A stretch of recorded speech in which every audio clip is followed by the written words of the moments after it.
ایک بادشاہ کا قصہ ہے جس کا نام گل منیر تھا۔ ویسے بادشاہ تو اللہ ہی ہے، لیکن وہ خطے کا بادشاہ تھا۔ ایک دن اس نے اپنے وزیر امیر کو بلایا اور کہا کہ ہم شکار پر چل رہے ہیں، سارے تیار ہو جاؤ۔ وہ سارے تیار ہو گئے، جنگل کی طرف نکل گئے۔ تو جب جنگل کی طرف آ گئے تو بادشاہ نے کہا بات سنو، جس کے سامنے سے بھی شکار نکلے تو وہ اس کے پیچھے جائے گا، کوئی اس کے پیچھے نہیں جائے۔ اللہ کی قدرت، بادشاہ کے سامنے سے ایک شکار نکلا اور بادشاہ نے اپنا گھوڑا اس کے پیچھے لگا دیا۔ دیکھتے دیکھتے بادشاہ لوگوں کے نظروں سے غائب ہو گیا۔ وزیر نے کہا کہ یار بادشاہ کو کہیں تکلیف نہ ہو جائے، وزیر بھی اس کے پیچھے لگ گیا۔ اس کا خاص نوکر تھا، غلام تھا، وہ بھی اس کے پیچھے لگ گیا۔ یہ غلام چلتا چلتا آیا تو ایک اندھا بیٹھا ہوا ہے۔ اس نے کہا اندھا، یہاں سے کوئی بندے کو تو نہیں دیکھا؟ اس نے کہا نہیں غلام، میں نے کسی کو نہیں دیکھا۔ پھر وزیر آیا، وہاں بھی وہ بھی اس جگہ آیا۔ اس نے کہا اندھا بیٹھا ہوا ہے۔ اس نے کہا اندھا ویر، وہاں سے کوئی سے بندے کو تو نہیں دیکھا؟ اس نے کہا وزیر سلامت، تمہارا غلام پوچھ رہا تھا، باقی کسی کو نہیں دیکھا۔ اتنے میں وہاں وہ بھی ادھر ادھر ہو گیا تو بادشاہ آ گیا۔ بادشاہ نے دیکھا کہ اندھا بیٹھا ہوا ہے۔ بادشاہ نے کہا اندھا شاہ، یہاں سے کوئی بندے تو نہیں دیکھے؟ تو اس نے کہا بادشاہ سلامت، تیرے نوکر اور تیرا وزیر پوچھ رہا تھا۔ تو بادشاہ کو تعجب لگا کہ یار یہ تو دیکھ بھی نہیں سکتا ہے، یہ اندھا ہے، اس کو کیسے پتا؟ بادشاہ نے کہا تم نے کیسے پہچانا؟ اس نے کہا بادشاہ، ہر ایک بندہ اپنے حسب نسب پر جاتا ہے۔ وہ غلام تھا تو اس نے مجھے اندھا کہا، میں سمجھ گیا کہ یہ غلام ہے۔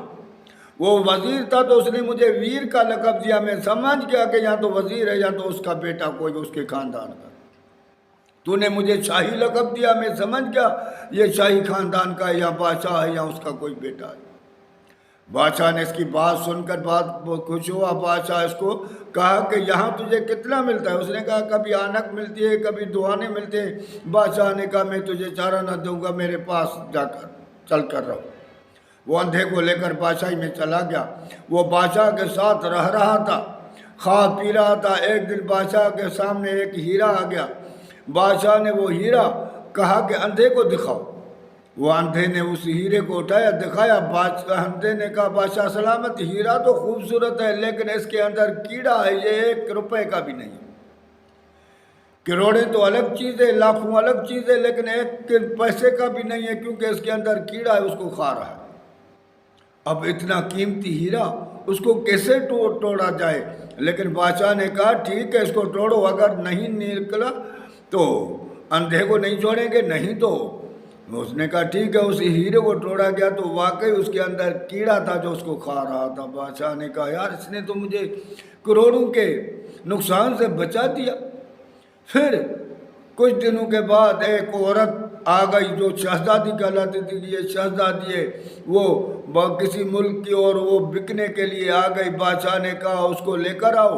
وہ ایک بندہ لے کر آیا کہ صحیح یہ فلانے ملک کی شہزادی ہے۔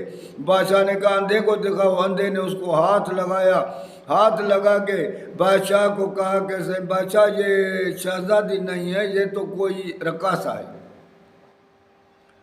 بادشاہ نے کہا یار تجھے کیسے پتا کہ یہ بادشاہ نے کہا بادشاہ اگر وہ شہزادی ہوتی تو پردے والی ہوتی، عزت والی ہوتی۔ جب میں نے اس کے جسم پر ہاتھ لگایا تو اس کو ذرا بھی کچھ نہیں آیا، کیونکہ اس کو کوئی شرم نہیں آیا۔ میں سمجھ گیا کہ یہ عزت والی نہیں ہے، اگر عزت والی ہوتی تو میرا ہاتھ غیر مرد کا ہاتھ اپنے جسم پر رکھنے نہیں دیتی۔ بادشاہ اس سے بہت خوش ہو گیا کہ اس نے مجھے بڑے نقصان سے بچا لیا۔ تو بات یہ ہے میرے بھائی کہ علم والوں کے ساتھ رہنا یا علم حاصل کرنا، جب یہ کریں گے تو ہم بڑے نقصان سے بچ جائیں گے۔ تو ہم جب تک دین کا علم حاصل نہیں کریں گے تو دنیا کے بھی نقصان میں ہو جائیں گے، تو آخرت کے میں بھی۔ ہمارے اوپر فرض ہے کہ ہمیں دین کا علم ہونا چاہیے۔ چاہیے یہاں ایسے نسل والے اصلی بندے علم والے کا ساتھ رہنا چاہیے، کیونکہ نقل جو ہے وہ پیسے کے پیچھے ہوتے ہیں، پیسے کے پجاری ہوتے ہیں، ان کو چھوڑ کر جو اصلی بندے علم والے ہوتے ہیں ان کے ساتھ رہیں گے، کبھی دھوکہ نہیں کھائیں گے۔ یا تو خود علم حاصل کریں، کیونکہ علم حاصل کرنا ہر بندے پر فرض ہے۔